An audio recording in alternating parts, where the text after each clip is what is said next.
Oh, Hillary was in South Africa last time. Yeah. And you've Once. been allowed back in here. Wow, that's interesting. Yeah. Hmm. Well, let's get started. And I want to officially welcome everyone. Welcome to the Big Fish Academy. As some of you already know, I'm Rena Goldenberg Lynch, and I'm one of the co-founders of the Big Fish Academy together with Inga. And it's great to see so many of you here today. And a number of you have already been to some of our events last year and this year as well. So you may have noticed that we have shifted the way we approach things just slightly in these expert interviews. And what we're focusing now is more to give you the how in bringing our own expertise on how to do that. And why do we do that? Because while working in diversity and inclusion, we often meet people who are very passionate about diversity and inclusion, and they really want to achieve results with their work. So they ask us a lot about how do we do things? How do we really move the needle? What do other people do? How can you share with us some of those best practices? And that's what we decided to do. So our expert interviews are focusing on that. And that's what we also do as part of the Big Fish Academy. We want to show you what to do, how best to do it, and when, so that you can do your job and you don't have to spend a lot of hours trawling through the internet or reading books to find out what works. So that's what we're about. Let's kick off today's session. I'm going to introduce our host for today, and that's Inga. And Inga, over to you to introduce yourself and our guest for today. Yeah, I'm Inga Woudstra, and I run the Big Fish Academy. Let's just leave it at that. So you've heard from Rena what we do, and I will be interviewing our guest today, which is Geoffrey Williams. He works at Dr. Martens, which someone recently said to me, does it still exist, right? It used to be a very famous brand, but still is a very famous brand. But clearly when you grow up, you maybe don't hear so much about it anymore. So Geoffrey, you are the, let me get this right, Global Head of Diversity, Equality and Inclusion. Is that right? Equity, but yeah, Yeah. DEI, yeah. Yeah. So please tell us, could you introduce yourself a bit? How did you get into diversity and inclusion? How come you know so much about our topic of today, how to get buy-in for diversity and inclusion? Yeah, sure. So, as Inga said, I'm Geoffrey Williams, Global Head of the Diversity, Equity and Inclusion for Dr. Martens currently. Previously at an organization called Thomson Reuters, where I was their Global Head of Diversity and Inclusion. I've been in the D&I space for about a decade now. How I landed in D&I is, I guess, a funny story. I had been working at Thomson Reuters for about 4 years. At that point, was working in the talent team, looking after a lot of our MBA employees, and also looking at how we had a kind of approach to OD around talent, and looking at the future of talent and how we actually attracted the right people, but also put people into the right roles.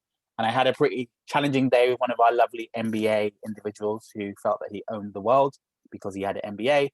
And we had a little bit of a back and forth, and I told him off, and he complained to my boss. And I said to my boss, I'm not going to apologize to him, because not only do I not work for him, but his viewpoint of the world, just because he has a piece of paper, isn't what we should be upholding. My boss was kind of like, I hear you, but yada, yada, yada. And then he kind of turned around and said to me, you know something, we actually need to write a strategy around gender. You seem really passionate about D&I. Would you want to do this? And I was like, no, I don't want to write a strategy around gender, because I'm the black guy who happens to challenge you on your assumption that having an MBA makes you special. And he kind of obviously talked me around and encouraged me to go out and do it. So I reached out to a few people via LinkedIn, and at the time there wasn't a lot of conversation around any form of D&I really in the UK at that particular time. And so I spoke to a lot of people in the US, and I guess I got to see that it was more than just, you know, them v us or black or white. It was about the holistic approach to your business and how you were able to look at your policies and practices to make sure that you were bringing everybody in and retaining them within the organization. So I learned a bit more about what D&I was and what it wasn't, and then decided to write the strategy. So I wrote the strategy for the business unit, and then there were I knew some internal changes were coming along, and they were about to create a global team, which the business didn't have at that point. And I kind of put my hand up to be a part of that team, was lucky enough to get in. but then effectively spent the rest of my time kind of moving up, and initially was the head of EMEA, and obviously when I left, I was the global head of D&I. I think in Oh, the great. interim of doing all of that, I was creating other things outside of the Thomson Reuters universe. So founded my organization, Rocking Your Teams, and various other things to kind of really bring the subjects of D&I to everybody beyond just the corporate world I was working in. Mm-hmm. And how come you know so much about creating buy-in specifically, Geoffrey? I don't know if I know so much. I I'll know see that I've done it a number. I've done it a number of times. Is my response. I think there's always stuff that people will learn while doing it. But what I will say is the reason why I know what I know is because I've always been in a team where we were starting the conversation and having to create the buy-in. So whether that's the buy-in to get budget, whether it's the buy-in to engage the business or the leaders. So I've been fortunate and to always be in that position. So I think that's how I've learned. Yeah. Oh, well, fabulous. We'd love to hear from everyone on the call as well. So do you want to share a poll, Rena? And the poll is where you are with regards to creating buy-in in your organizations, or if you're working with clients, maybe where your current client is with regards to buy-in. And if you're not working with clients either, just fill out where you think your next client will be, or where you think your next organization will be. So let's see, are we sharing the results right, Rena? Oh no, that can only happen at the Not end. yet. Yes, the people Yeah, are. so yeah, I can see lots of people voting already, so that's good. Yeah, lots of votes coming in. And if for some reason you don't see the poll, feel free to just pop things in the chat. This is very much a conversation what we're doing today. So if you have a question for Geoffrey, if you want to share a personal experience or remark, just pop them in the chat. We like getting lots of interaction in, which is also why we ask people to be on video. I know you don't have to be on video, but it's always really, really nice to just see the audience and engage. Makes it easier for us to engage with you as well. And I think most people have voted, so I have closed the poll. So let me just share the results with everyone. And it looks like 35% of you, which is the majority, have diversity and inclusion as a PR exercise in your organization. So leaders are talking the talk, but not walking the walk. And that's something that we ought to pick up straight away. But also just for the recording as well, because people won't see the poll, about 20% say only one or a few senior leaders really get it, and another 20% say top leaders are driving it, but middle managers aren't yet on board. And then we have about 17% saying diversity and inclusion is part of most conversations at many levels in the organization, which is great news. And a very small one person said diversity and inclusion isn't on the agenda of leaders and middle managers, although grassroots may be active. So it looks like we have a good representation across all those questions. Yes, and Geoffrey, where was Dr. Martens when you came in? Dr. Martens are probably at the conversation of they know they needed to do something, but they weren't 100% sure what. I believe, hence why they created my role. The leadership, actually, I think everyone is really bought into D&I just based on how the vision and the purpose of the organization itself. So there was a fundamental, we need to be on the side of good, and we need to be in the room and make the decisions around this conversation. So I kind of feel like we are probably at the bottom bit, where if there's activity going on, there's conversation going on, and it's throughout the organization. Mm-hmm. And what was the first thing you then did? Because you haven't been there for a long time, right? So how did you sort of sense what the scene was, and what did you then do first? So I actually did a combination of things. So within my first week of joining, so I did some work prior to arriving, and basically convinced them that we should do a DE&I global survey, just for me to get a base of who's there and how they identify and what their needs are. They'd also been doing a bunch of focus groups with the employee base. So I was able to gather some of those insights from the focus groups. And then I did my own kind of like listening tour. So I met with lots of individuals around the globe and really just talked to them about, what they hoped would happen with my role coming into the organization, what they'd seen in other places, and what they also felt that we should be doing. So I kind of had that, I guess, baseline data of who was here, who wasn't here, what was missing. I also had those kind of, real hand opinions from individuals. And then we also had the kind of holistic focus group where they kind of came back and said, these are the key fundamentals or things that you need to do. I think the thing that I did initially as well was I did a kind of all hands D&I 101 to explain the difference between, from my viewpoint, social justice and, kind of doing this because you want to be nice to women or nice to Black people, or, make your LGBT staff feel really warm and fuzzy, back to, this is about your business and about the performance of the organization, and thinking about how our brand needed to lean into the conversation. So I did that and had everybody around the globe attend. And So then was that now compulsory then, Geoffrey? If you say it wasn't compulsory. We just did it in a way that, because everyone was so kind of chomping at the bits for insights, everybody joined.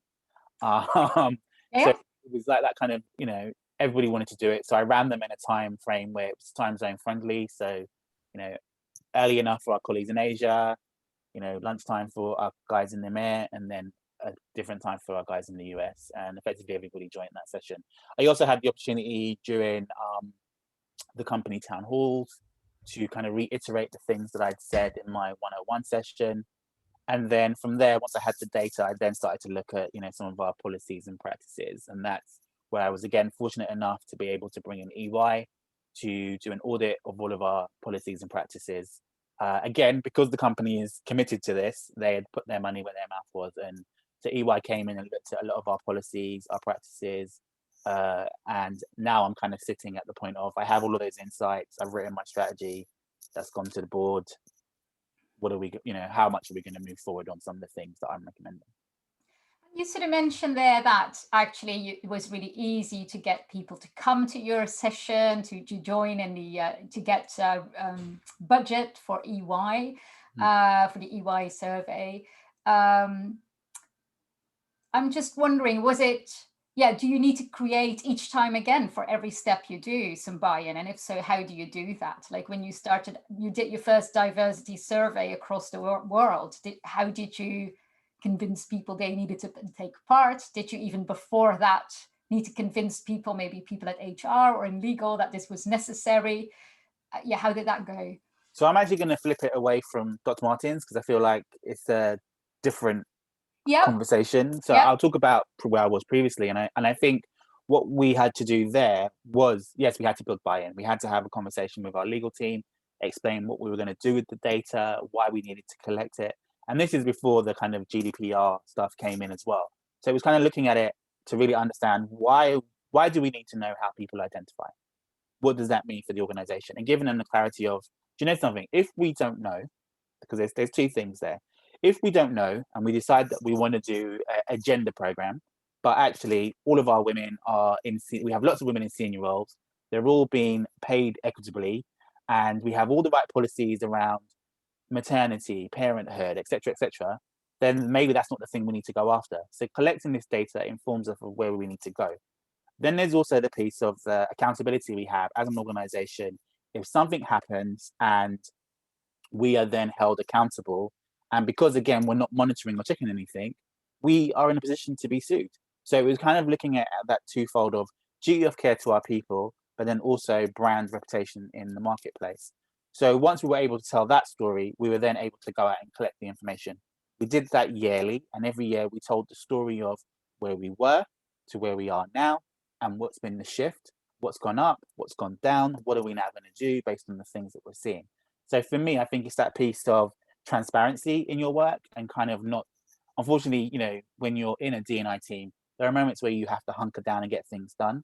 But I think it's figuring out how you continue to tell people, this is where we've gone, this is the organizations that we're partnering with, this is why we're partnering with them, this is the opportunities that we're hoping to create, and kind of playing around with it in that way.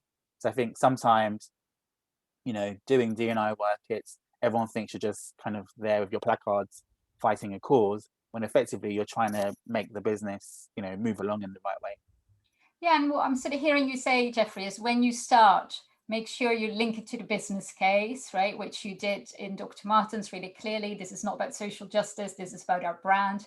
Communicate to as many people as possible, right? You did a really, thorough assessment of communicating to a lot of people, getting everyone on board and getting everyone to understand that business case, and then really getting your baseline there as well, getting your baseline data, knowing where you are, and then you can start communicating with every initiative again with the right stakeholders and understand what it is that, so for the legal team, you need to give them legal information, etc.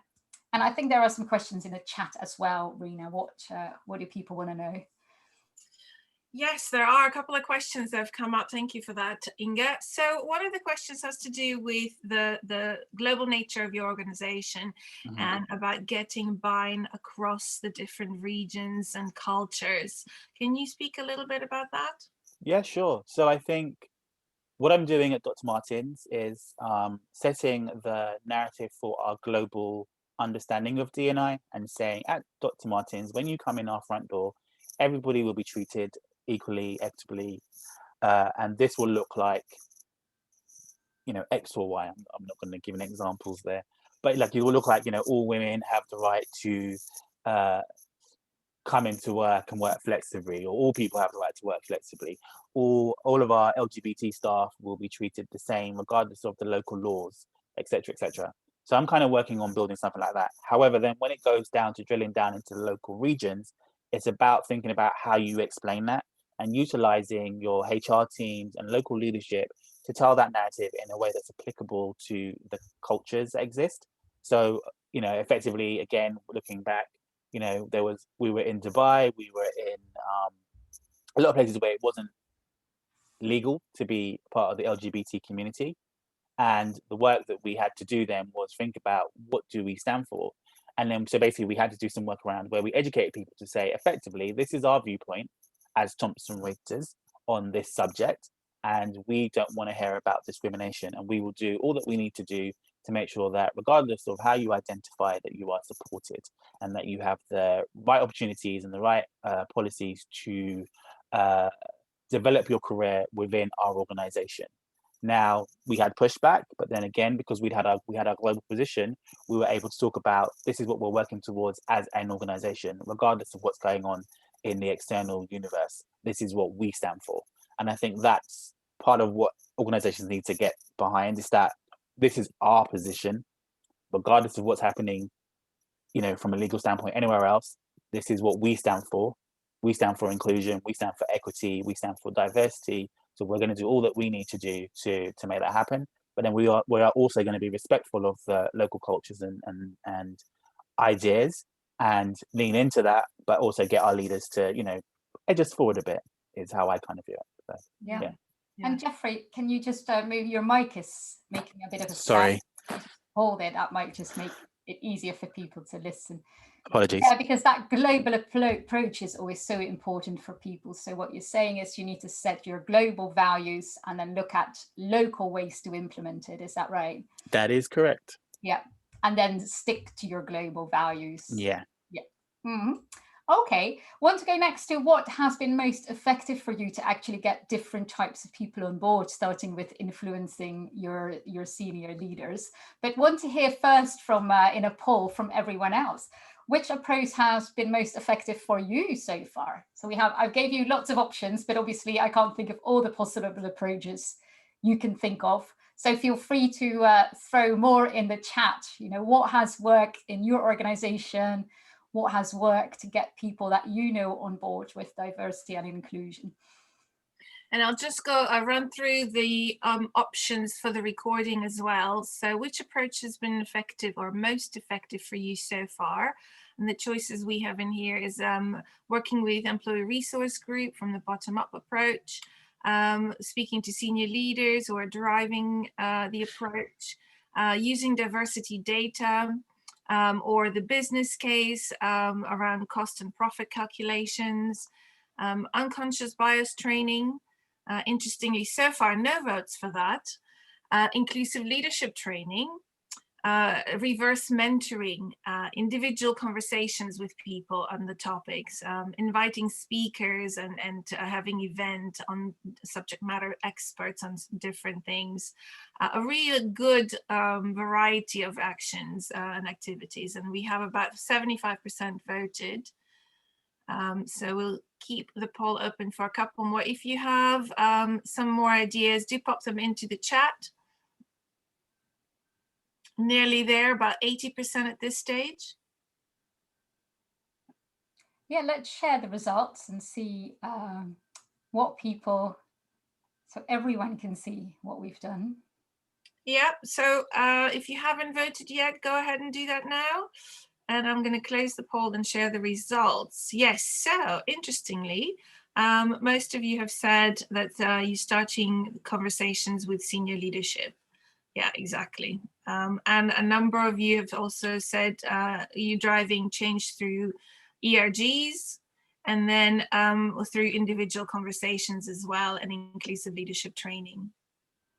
So Geoffrey, my first question to you then, if you don't have a senior leader who is driving this topic and putting it at the top of the agenda the way you already have at Dr. Martens, what can you do to get those senior leaders on board?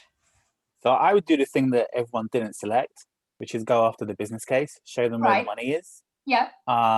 That's kind of, because I think there's two conversations here. If the leaders don't get it, it's about how are they going to be more profitable around by actually doing this work. Like how will they attract more people, how they attract more customers, broaden their baseline, but also that, you know, for them, they will keep their lights on and their company running.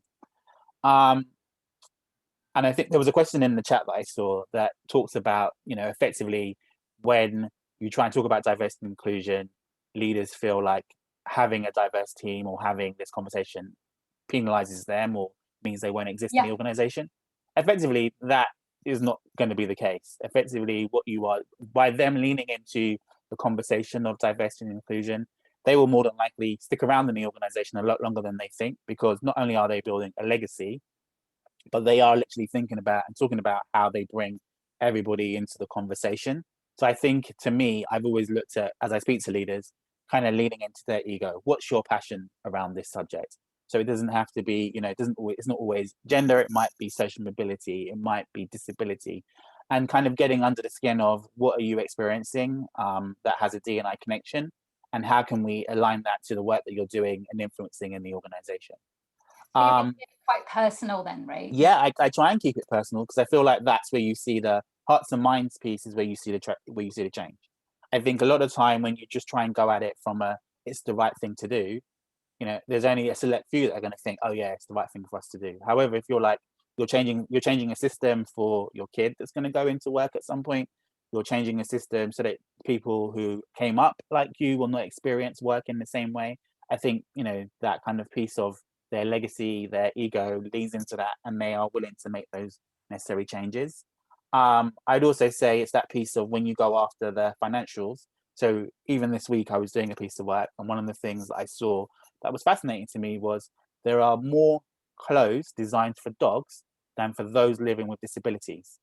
Now, effectively, that's a really stark stat, kind of like you're thinking, oh, wow, effectively, someone living with disability does not get to dress and explore their identity in the same way that able-bodied people do.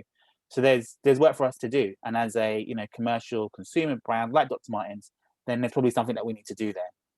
So I think, you know, finding that business case and really aligning it to your business, whether your consumers are currently, you know, still predominantly male, you know, heterosexual, you know, that is going to change. You know, effectively, when you look at all the statistics, within the next 5 to 10 years, you know, all the kids coming into our pipelines don't identify as wholly straight. They don't identify as one identity. They have multitudes of their layers that they're bringing into your organizations, and your company has to be able to speak to them. I think even the things that happened last year, where, you know, Black Lives Matter took shape and everyone was saying, oh, should we say something as a business? Well, effectively, you may not know everybody, how everyone identifies. So you might look out into your office and not see anyone that you define as Black, but there could be Black people there, and you should be speaking to these subjects. So I think, you know, it's those kind of moments where businesses need to kind of lean forward and kind of think, actually, wholeheartedly, if we care about the inclusion of everybody, the diversity of our workforce, and then we need to talk about this. So I'm hearing you say hearts and minds. Hearts, make it really personal, find what makes this person tick. Minds, get the business case right, find where the money is in your organization, link it to your business strategy, the way you link disability to your clothing and brand. And 3, go with what currently is in the news, what is important to people at this point, right? Well, I don't necessarily go with what's in the news, because I feel like that then becomes you're chasing your tail on what's happening. I feel like it's just be aware of the things that you see in the news, or the things that you see being discussed outside of your organization are being discussed at your water coolers and/or are being considered by those that work in your business. So you should have an opinion on what's going on in the world and know how you're going to address that within your organization. Yeah. So once you have your senior leaders on board, the way you have in Dr. Martens, there are always going to be quite a range of middle managers who are just really too busy for diversity and inclusion. We just want to get the job done, best person for the role. Mm-hmm. How do you get those people on board? Because they can often be a tough kind of group, because they are very passionate about the business, have a lot of influence, but they may not necessarily see why diversity and inclusion is going to help them and their team. So I think, over the years, I've done a number of things that have been, I guess, middle manager focused. So it's changing some of the systems. So looking at, the fact as they go to recruit, they have to follow a certain process. So it's whether it's how they interview the individuals, the questions they ask, the way they partner with the recruitment team, and think about, the agencies that they work with. So again, thinking about our supply chain and thinking how diverse are our recruitment teams that we work with, how are we challenging them to actually bring diversity into the organization, so that the line managers who are hiring are actually getting a multitude of individuals, so that there's no questions around, well, we just wanted to go with the quickest person, and X agency only gave us these 10 and that's why we went with them. It's the agency gave you what we needed. I think, over the years, I've set different types of goals that have been attributed to the leadership at the mid-level. So it's that piece of, having high-performing teams that have high trust, and again, having the inclusion and diversity element being in there. And I think also explaining to them as a group of individuals how this work impacts their day-to-day. So a lot of people go, oh, I'm just trying to hire to replace Geoffrey. And it's like, actually, do you need another Geoffrey, or do you need someone that brings a different skill to make up your team? And having conversations with them around what teams actually need to do in this day and age and what they look like, and then how you flip your insights on your team. So if you had someone that did, I'm trying to think of a team structure now, I don't know. So say in HR, you have a team that does talent, and there was someone that was really great at looking at talent data, but now you have a HRIS system that's doing that for you. So what do you need that new person to come in and do? You might not need them to do exactly the same role. So it's kind of encouraging those managers to think about the teams that they have, the capabilities they need for now, and the capabilities they need for the future. And I think for me, I've been fortunate that I've worked in talent roles, OG roles, so I understand those prospects of the future proofing of your departments and leaning into that in the conversation. Yeah, so what I'm hearing you say, Geoffrey, is make sure the process helps, right? So inclusive recruitment becomes part of your day-to-day, so you can start having conversations, set goals, make sure it's part of their personal goals, and then also have those individual conversations. Yeah. You don't mention in unconscious bias training, diversity awareness programs. Are you not a fan? I'm not a fan of unconscious bias training. I find it to be, we all know we have bias, and we walk away and that's it. I think it's that piece of what does it actually mean. So for me, I'm more about, let's put things into the process that then mitigate or manage the appearance of bias. So I feel like the conversation, like, so what? We all know, and I think also as well, the unconscious bias conversation doesn't become actually your bias. Your unconscious bias is not actually unconscious, it's just bias. And you are doing things to hold back people that either don't look like you, don't show up like you, because it makes you feel comfortable. And that's not the conversation we're having. We're having this really light, fluffy chat around, it's unintentional, you didn't mean to do it. Ooh. And I find that disingenuous, because if we're all being honest with ourselves, sometimes we just don't hire people because we didn't like the look of them. And so we have to push past that and think of how we manage it. So yes, I do talk about unconscious bias, but I don't lean into the state of that we need to get every single employee to have that unconscious bias session and, you know, and talk about it constantly, because I don't feel like, you know, we've been doing that in the D&I space for a very long time and that hasn't changed much. So I think we need to push past that now. Okay, we've got lots of interesting questions, I believe, Rena. So let's bring some of those in. Yes, thank you. So thanks for all of that, Geoffrey, particularly your points about unconscious bias, which I tend to agree with. We have a couple of questions around measurement and the cost benefit or the lack of data to bring into the business case. And if we need to rely on data that comes from another source or comparing to other companies, what can you do to make your business case more persuasive if you just don't have the information available to yourself about your own company? So I've done a combination of things. I've done this is what we don't know about ourselves, and in all honesty, we should know this about ourselves. So, you know, if we don't know how many people of color in the organization, then you're at risk of, if the government puts in place the pay gap reporting, how are you going to answer that question? So I think, you know, it's kind of challenging, finding those moments to challenge the organization. I think it's also, yes, looking externally and thinking about what are your, you know, biggest competitors doing and saying in this space. And then I think it's also that future proofing piece. So looking at the sector that you're in, looking at the types of universities that are studying your subject, who's coming out of those universities, what is the makeup of the talent, what do they look like, and, you know, and also looking at the expectations of the next generation and playing into that and thinking about the timeline of how long it will take. So even, you know, at the moment, everyone talks about how, you know, millennial thinking. Millennials are now 40, so, you know, they're firmly in your organization and they firmly have an idea of what they are expecting, but are you delivering that?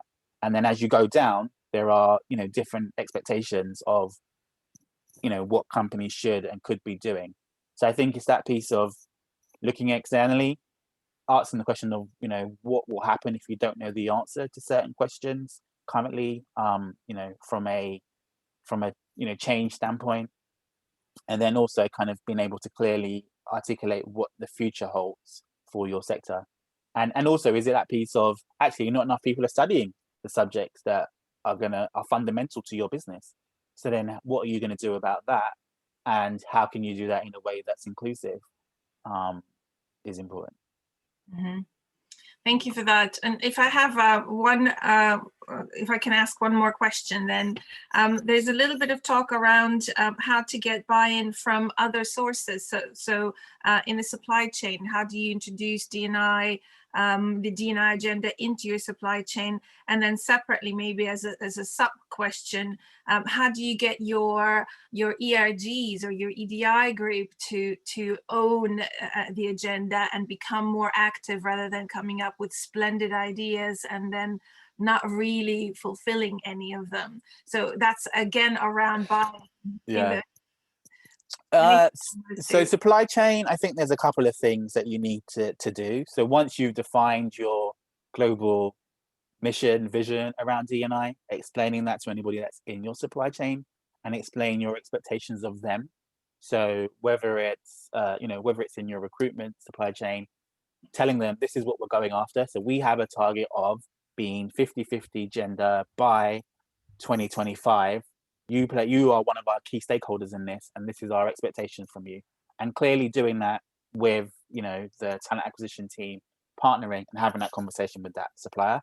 I think it's also, as you go out to get people coming in onto your supply chain, having a set of criteria that you ask them that has a D&I component in it, and getting to understand what are they doing and whether there's some synergy where you could partner up with them, to do either, you know, an external project or something within the organization that you're working for. I'd also say it's that piece of, you know, linking some of the things that your supply chain are doing around your sustainability efforts. And there's a D&I component to sustainability efforts. So making sure that you really understand where they're going and what they stand for. So kind of, I think that's how you bring it all together. It's that piece of, this is what we stand for. What do you stand for? Does it align to our values? Is there a way that we can partner to do some things together? And how do we monitor that year on year? And then around the BRGs, ERGs conversation, I feel like that then becomes a talent development question, because I think a lot of the time, people that get involved in ERGs, they want to change the world, they want to change the organizations they work for, but then they're not necessarily celebrated in the right way. So they can come up with lots of ideas, but then they're not necessarily giving the tools or the encouragement from their line manager, from the wider business, to actually then take that idea forward in its fully entirety. So I think there's a piece of, if you have, this group of 10 people, are they your future leaders? And, or should they become your future leaders? And then how do you develop them as a future leader group of individuals to develop in their roles, but also develop in the work that they're doing around D&I? And I think that's the different conversation that we need to have about that ERG, BRG piece of work. So I feel like at the moment, it's just that, I really care about my community, or this community that my child is a part of, or my brother or sister is a part of. So I want to do something in my organization, but then there's no real celebration or development within that. So then it just becomes this messy thing of, oh, it's Pride Month, we need to have some speakers. It's Black History Month, we need to find some speakers, and never aligns back to the business. So in my viewpoint, it's that piece of how you're developing those individuals and giving them the visibility to leadership and visibility to real development as well. Yeah, I love that. So it's not just about them coming up with ideas. What can you do to help them implement those ideas? Yeah. Thank you. We're nearing the end of our interview here, Geoffrey. So can I ask you sort of one last tip for our audience? And I know there is a lot of people at the beginning asked specifically, well, how do we make this part of the consciousness of our organization? You should have shared a lot of individual approaches, how you get people on board. How can you just make this a day-to-day thing? What can you do to create that? I think a lot of people keep asking me this question, and I don't know if there's one thing that you can do. It really is a multitude of things that you have to do.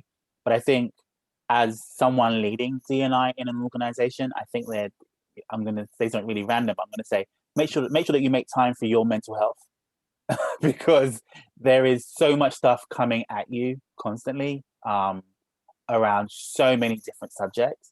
And I feel like sometimes it's that piece of, you feel like you need to solve the answer of everything. And I feel like that's not the case. You need to basically build your community of individuals that are there to support you, whether they're in leadership, whether they're part of the BRGs, whether they're, in middle management, and they're your community that you can speak to around what's going on in your organization. And then you're able to kind of glean from them what you could and should be doing. And I don't know if that answers your question, but I just feel like it's it's a massive space. And then, doing D&I is not easy. It's tiresome. And, as the world is ebbing and all the plethora of things that are happening around the world on a day-to-day basis, where everyone comes to you and says, what's your opinion? I feel like you need to have that moment to step back and breathe. Oh, it's a really nice message to end on, Geoffrey. Thank you so much. Yeah, look after yourself, because what I've picked up today is really the hearts and the minds approach. Don't forget the minds, even though you're very passionate about this. Really link it to that business case, get the numbers, look at where the world, where society is going, and link into that and have a message as a brand, as a company about that. And then look after yourself. Make sure that you can keep driving this. So thank you so much today. And thanks also to all our audience. Rena, what have we got coming up? Yes, thank you both very much, Geoffrey. Thanks so much for your time. I'm just going to launch the last poll. That's our feedback poll that we're not going to share the feedback of, but we would be delighted if you could give us some thoughts as to how we can improve and how that landed.